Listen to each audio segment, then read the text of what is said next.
Philip K. Dick predicted NSA mass surveillance in 1977. Facial recognition, predictive policing, pre-crime algorithms, 147 technologies that didn't exist yet. The FBI is still classifying documents about this science fiction writer 43 years after his death.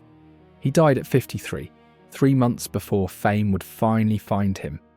Right now, millions of people share memories of events that never happened in this timeline. Philip K. Dick knew why, and they killed him for it. Rabbit Hole! Welcome to the Rabbit Hole Chronicles. I'm Percival Blackwood, March 3rd, 1974. Science fiction writer Philip K. Dick comes home to find his house destroyed. His own words: rubble, ruins, chaos, broken windows, smashed doorknobs, blown open files. His manuscript stolen, his papers gone, his life systematically dismantled. This wasn't a robbery. Nothing valuable was taken except information. Dick called the police. They shrugged. He called the FBI. They already knew. They'd been opening his mail for months. He wrote to friends warning them he was under surveillance. Those letters, intercepted. A paranoid sci-fi writer having delusions? That's what they wanted you to think. Except we now have the files. Freedom of Information Act requests in the 1990s confirmed it all. The CIA was watching him. The FBI had active surveillance. His phone was tapped. But why? Why would the United States government dedicate resources to watching a pulp science fiction writer who'd never sold more than 5,000 copies of anything? Look at his track record. 1977.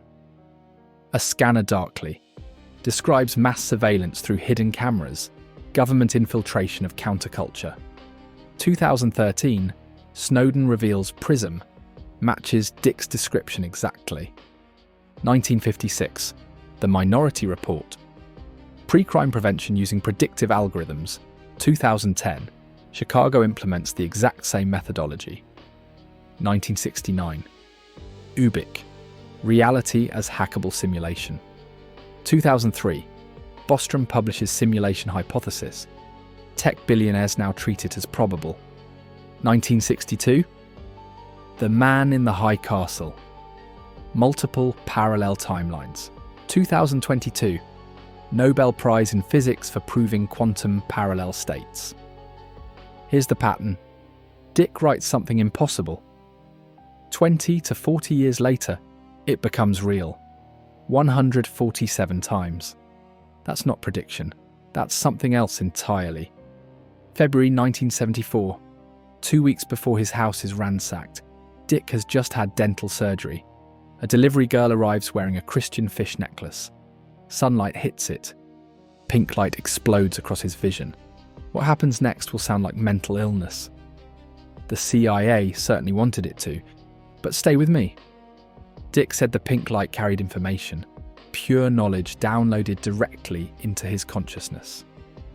First revelation: his infant son had an undiagnosed inguinal hernia that would kill him within days. Dick had no medical training. The baby showed no symptoms. The doctors found it. Emergency surgery saved the boy's life. For the next 2 months, Dick lived simultaneously in 2 different time periods. He was himself in 1974 California, but also someone named Thomas, a Christian in Rome. 70 AD, under Nero's persecution, he could suddenly read Koine Greek. He knew 1st century Roman law. He described specific streets in ancient Rome that archaeologists wouldn't excavate until the 1980s. Dick filled 8,000 handwritten pages trying to understand what happened. He called it his exegesis. Those pages were locked away for decades after his death. When finally published in 2011, editors admitted they only released selections. He came to believe he'd been contacted by VALIS, Vast Active Living Intelligence System. Not aliens, not time travelers. The universe's own mind, a living information system existing outside our perception of time. September 1977, Metz, France. A science fiction convention where fans expect amusing anecdotes. Instead, Dick takes the stage with a warning. I've been asked to cut 2/3 of my speech out. This is very serious, a matter of importance. Then he drops the bomb. A breaching, a tinkering. A change had been made, but not in our present. Had been made in our past. A variable was changed, reprogrammed as it were, and because of this, an alternative world branched off. The audience laughs nervously.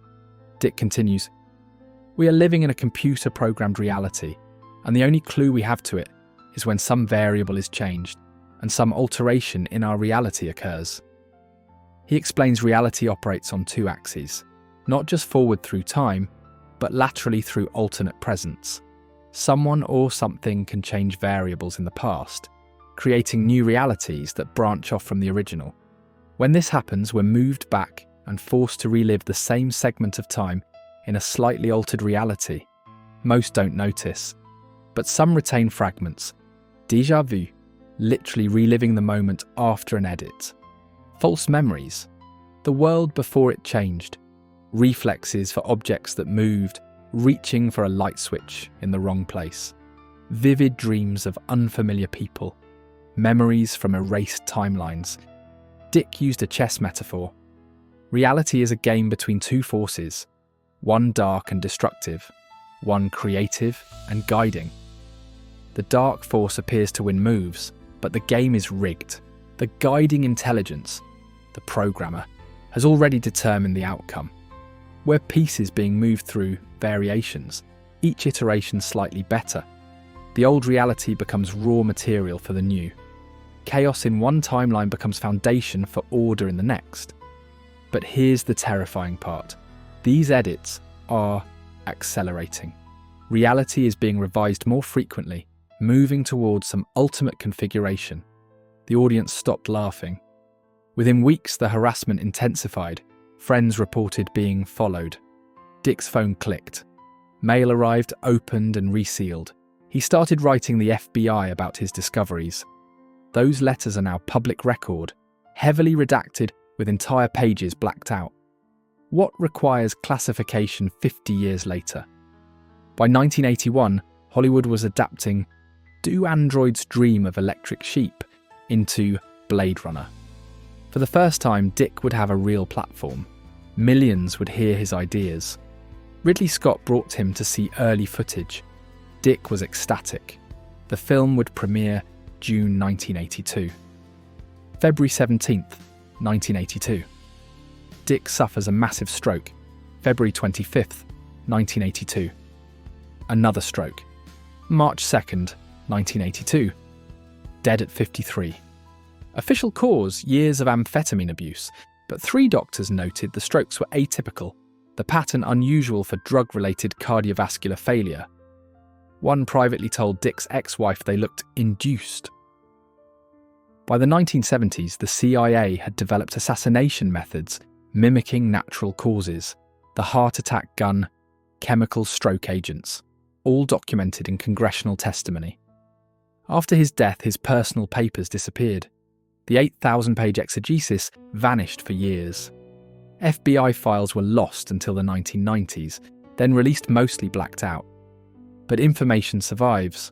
Hollywood adapted Dick's works obsessively, more than any other science fiction author. Total Recall, Minority Report, The Adjustment Bureau, all stories about false realities and hidden controllers. Someone wanted these ideas public, but only as fiction, never as possibility. Then came the 21st century. Millions started experiencing what Dick described. The Mandela Effect, massive numbers sharing identical false memories. The Berenstain Bears, the Monopoly Man's monocle, Nelson Mandela dying in the 1980s. Not errors, shared, consistent, alternate memories across millions of unconnected people. Fragments from the previous version persisting after reality was edited. The Simpsons has predicted Trump's presidency. Disney buying Fox, smartwatches, the God particle, dozens of specific events years in advance. Dick would say it's not prediction. It's someone accessing the pattern of edits before they're implemented. Based on Dick's documented words, here's what he actually knew. Reality is a dynamic information system that can be edited retroactively. Variables in the past can be changed to create alternate presents. We've lived through multiple versions of history, retaining fragmentary memories. An intelligence, call it God, VALIS, the programmer, is actively refining reality through these edits. Each revision improves reality according to some cosmic optimization we don't understand. The evidence is everywhere. Every glitch, every shared false memory, every impossible prediction, every déjà vu. They're scars from the editing process. Dick could see it happening in real time. He could access information from alternate timelines. He knew reality is a constantly revised draft of something larger. In his exegesis, he wrote, "We're in a fallen reality, the black iron prison." The edits are attempts to guide us out, transforming this prison into paradise through incremental changes. Each iteration brings us closer to escape. But escape to where? And why can some people remember previous versions while others can't? Maybe that's why they killed him. Not just because he could see the edits, but because he was teaching others to see them. Once enough people perceive the changes, we might influence them, or resist them. Right now in 2025, the edits are accelerating. The Mandela effects multiply. More people notice reality doesn't match their memories. The glitches become harder to hide. Dick warned this would happen. The changes would speed up approaching some convergence point, when the editing completes and reality reaches its intended configuration. What that looks like, we don't know. Whether we're being saved or enslaved, we can't tell, but we feel it happening. The world shifting. Memories that don't match history. Dreams more real than waking life. The truth about Philip K. Dick isn't that he was prophet or madman. He was a witness. He saw reality being edited and tried to warn us. His message survived, hidden in every story he wrote, waiting for us to decode it. Now, as reality seems increasingly unstable, we're finally understanding what he knew. This isn't the first version of reality. It won't be the last, and somewhere in our consciousness, we remember all of them. The question is, what are you going to do now that you know? Until next time, I'm Percival Blackwood for the Rabbit Hole Chronicles. Keep watching for the edits. They're happening more frequently now. And remember, if you start seeing too clearly, they'll come for you too. Pleasant dreams, if you can still tell which ones are yours.